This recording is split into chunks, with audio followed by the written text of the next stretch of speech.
Welcome to the replay. We're so glad you're here. We are live, and we're going to be talking today about mistakes that have been made when filing EIDL loans. And we're going to get really specific on what those mistakes are and how to overcome them. We're also going to talk about this unveiling of a second stimulus package.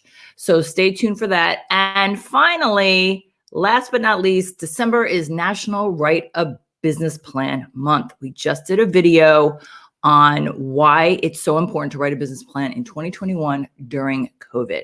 So stick around and we'll see you in 18 seconds. That's not to say there were not glitches, and there are still glitches happening. Welcome to WTF Wednesday, where every week we talk about stupid that we've encountered that you should try to avoid.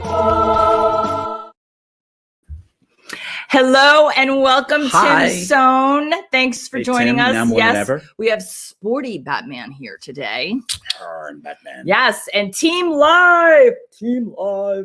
So today we have a few things we're gonna talk about, but the first one, let's just get the biggest WTF out of the way.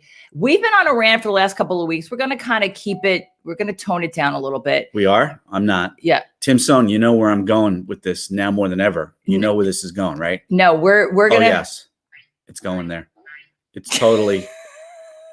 Okay. So this is what's totally going on there. So Washington has unveiled The DC, not the state. Okay. A new stimulus package. And when we went through it, I'm glad I was driving because Trevor was out of his brain, but we're going to keep it nice and quiet right now with some of the key points. You're going to keep it quiet. I'm going to totally lose my brains again. He's going to go over a couple of the key points on why it's a WTF and BS, AKA SOL. So take it away. That's your cue. All right. First of all, it's not an unveiling because nothing happened. The only thing they unveiled was that they're apparently talking. You know what? That was the headline. There's a house burning down. You know what the house is? It's the American economy. Washington, D.C., roll your damn fire truck up to the front door, roll out the lines, get your turnout coat on, and run into the burning building. You know, like essential workers are doing in hospitals, like small business owners are doing as they try to come up with ideas to keep their business alive. You know, this $500 billion that's proposed by the centrists. You know, when I hear centrists, you know what I hear? People who are worried about getting reelected, not people who are worried about saying to their constituents, listen, I know you may disagree with some of these ideas, but there's a larger country out there, and we are here in Washington, D.C. to save and help everyone. So, Joe Manchin there in West Virginia, my centrist Democrat. I'm sorry, are you really a Democrat? And Susan Collins, cut it out. All right. Okay. $500 billion. You know, just to be clear, the PPP phase one, which was a part of the $2 trillion CARES Act, the PPP alone was $350 billion in the first tranche. And then because that was overwhelmed in like 17 and a half freaking minutes, Congress rolled out an additional pile of cash on that, and for a total funding of $669 billion. And that's just the PPP loans. That's government loans to businesses, which, by the way, you know, $669 billion at 1% interest, unless it's forgiven.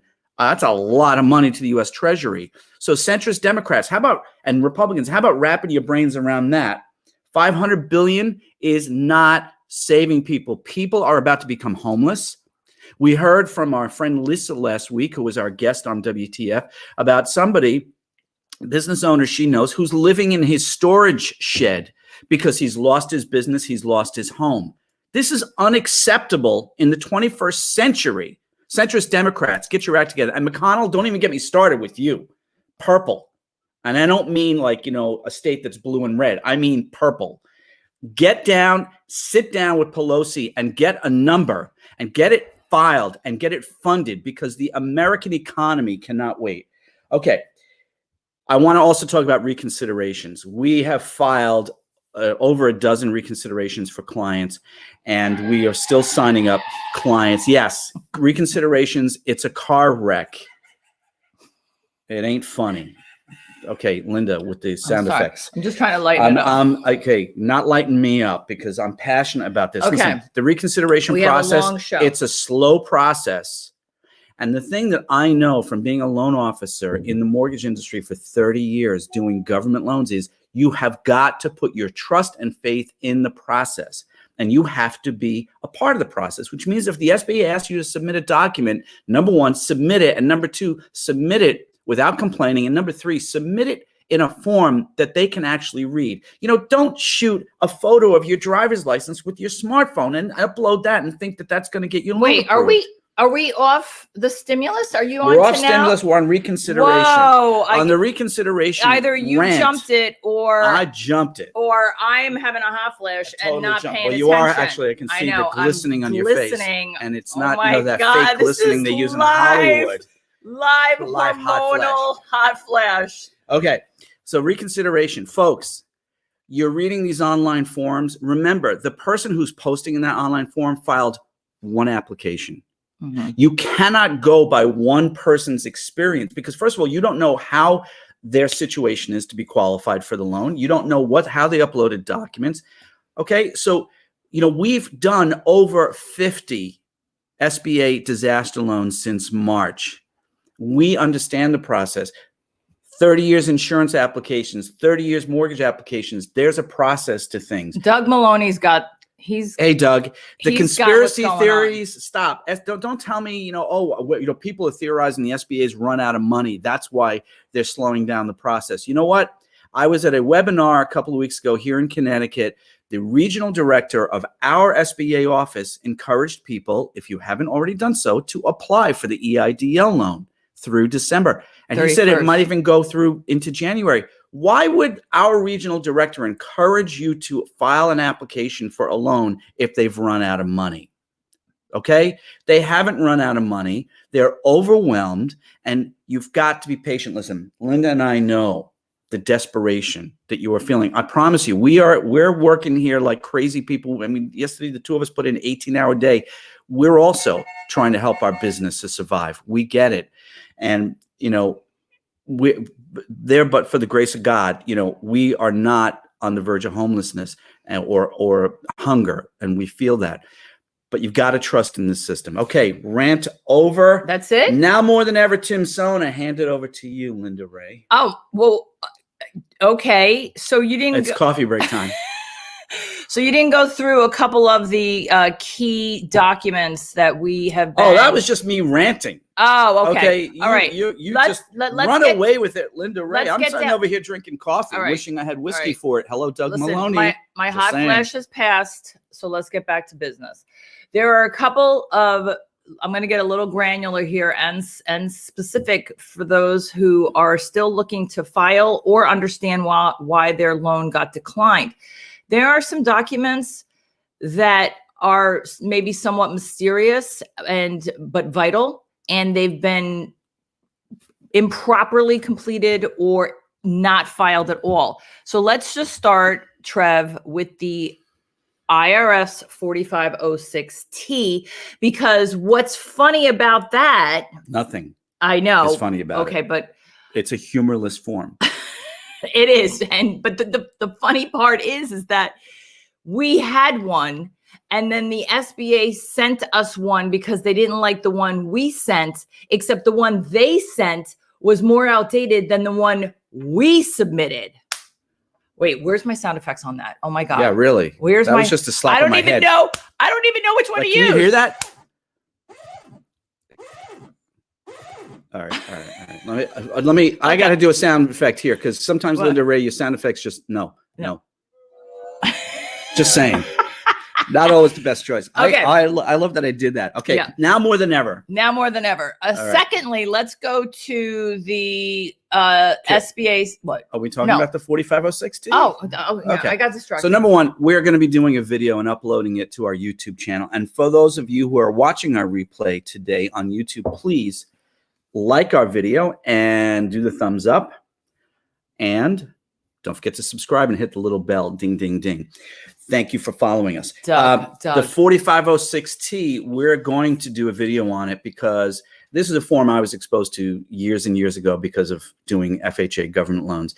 And it has to be filled out correctly. And the thing is that the instructions are very dense, the IRS instructions on page 2, and the SBA is not giving you guidance on how to fill it out correctly. So we did a blog. I think we did a blog on it. So please reference our blog at auroraconsulting.biz. Thank you, Carl. And we will soon do a how-to video. But bottom line with documents, and we just posted a blog today about how to upload documents to the SBA or to a lender that you're applying a loan for. Number 1 is PDFs. PDFs. Number 2 is don't send, if you've got bank statements, tax returns, an IRS form, photo ID, and voided check, don't just put it into one batch and just upload it, with that scanning number that comes through your scanner, 36075312595783300. What? Break out the documents and label them individually. Yes, it may take 5 or 10 minutes versus 1 minute.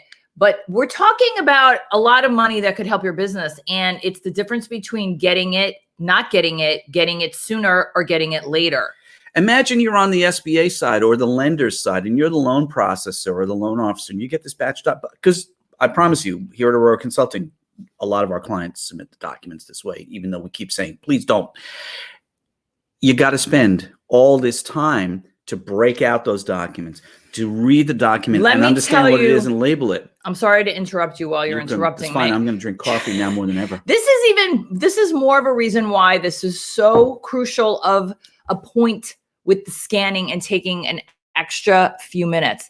You have to keep these documents on file for 6 years. Do I have that right, or am I mixing up PPP? You have to keep the files on, up PPP. But you have to keep 3 years. But okay, 3. Final but you have to keep the files on file, keep the documents on file. For God forbid if you get audited, it's just. Anyway, again, going back to the frustration that people have with the lending process in general. Thank you, Carl.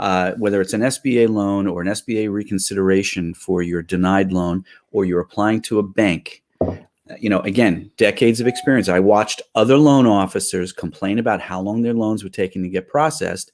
And then, when I would talk later on to the processor or the underwriter, I would find out that the loan officer basically walked in at 7 a.m, dumped a stack of paperwork on the loan processor's desk, and went out for coffee and breakfast and was gone for the day. That's not how to submit documents. And that's the professional. Yeah. So if you are the business owner and you're applying, upload your documents, submit them in a format that's professionally done. Keep them organized, perfectly labeled. Make it easier for the person on the other end to get to the point. But have them labeled as to what each document is. And like Trevor said, don't just upload 10 pages and have it as a mishmash of various different documents required. Okay, next, let's just review, which probably doesn't need too much explanation. The SBA Schedule of Liabilities, Form 2202. Boom. Okay. Lot of confusion. Banner this time, Tim. A lot of confusion about this form. We're seeing this in online forums, where our clients are not confused with it because we fill it out for them. And it's essentially the same thing that I did on a Fannie Mae 1003, which is a loan application for mortgage. You have your assets and liabilities section. A Schedule of Liabilities is telling the SBA loan officer any debts that you have currently, that you're making monthly payments on currently for your business.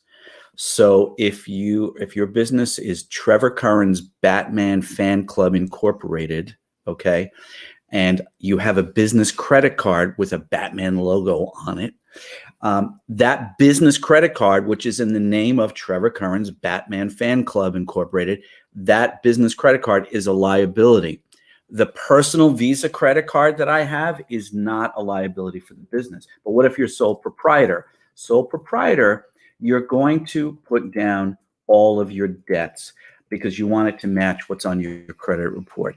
I know those are your personal obligations, they're not your business obligations. But for the purpose of clarification, because again, the SBA is not telling sole proprietors how to fill out the form, I would prefer, to assume the worst case.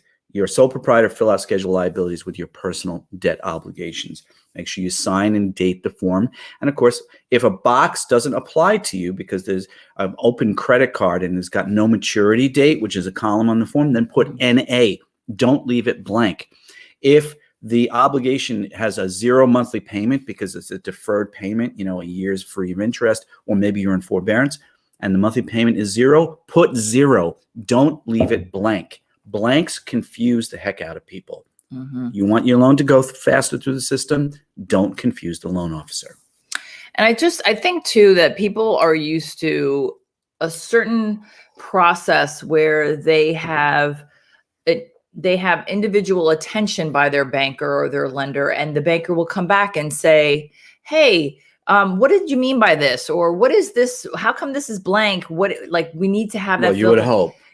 No, that's normal times. But, the new reality is they have 9 million applications. So they're just if it's not perfect and they can't proceed, they're just going to put it on the bottom of the Honestly, pile. I want to know who those bankers were that you were doing business with, because I was a banker. You were a banker. And I watched other bankers around me and how they dealt with paperwork. And I promise you, they did not pick up the phone and call people and say, hey, I did. Well, that's part of how that's I probably built my why success. I'm saying that was possible. By the way, stay tuned on Friday. Just so stay tuned on Friday for when we post our video on if you should fire your banker, because that's going to be happening. Advancing with Financing. Tune in. You can find those on the Linda Ray and Trevor YouTube channel. And again, if you're seeing this on our replay, please hit the thumbs up button and subscribe to us and hit the little ding, ding, ding. Linda Ray and I, in the early days of our relationship 6 years ago, asked me about refinancing. And so I sent her my documents checklist template email, and I sent that off. And she responded very quickly with all of her documents, nice and neatly organized. Here's the tax return for this year and tax return for that year. And it was just the federal. She left out all the state tax returns that I don't need, and all the payment coupons and the junk that the accountant puts on top and QuickBooks piles in there. Mm-hmm. She left it all out. Easy peasy for me to read it as her loan officer. I asked for bank statements, got those, the mortgage statement. This is why Linda doesn't understand. P.S. He did not become my loan officer. He became my lover. Okay, so are we? There's a long pause here. We're not quite done. We're not quite done. So, all right. I did my part in the beginning. Your part? I ranted, lost my brains. His brain matter splattered on top of it. So you have your rants. You're all done. So good. So this could be the shortest show ever. The last thing we wanted to remind you of is promoting another video we did on Monday, which was writing a business plan during COVID-19. We uploaded that on Monday, November 30th, and it's now today, December 2nd, and December is National Write a Business Plan Month. And I'm going to be very frank with you, even though my name is Linda, that I didn't know it was National Write a Business Plan Month. But we did that video anyway. No, you didn't. It happened on a Monday, and it was November 30th. But the thing is, if you go back to the video, it's in our Advancing with Financing playlist, and it's short. It's on YouTube. Literally under 3 minutes. And it's just a little nudge to say, hey, especially now with COVID, and we're going into 2021, likely things have changed a little bit. Yes, there are some businesses that are doing better than others, and some that have been booming because of COVID, and some that are suffering. The bottom line is, if you're an entrepreneur, if you're a business owner, if you have the dreams and passions and hopes that this business was going to be profitable for you and that you were going to be able to put food on the table and pay your mortgage and get Christmas gifts for your kids or holiday gifts for your kids, write a business plan so you can have the goals and watch how you achieve the goals. So anyway, that's just a nudge on that.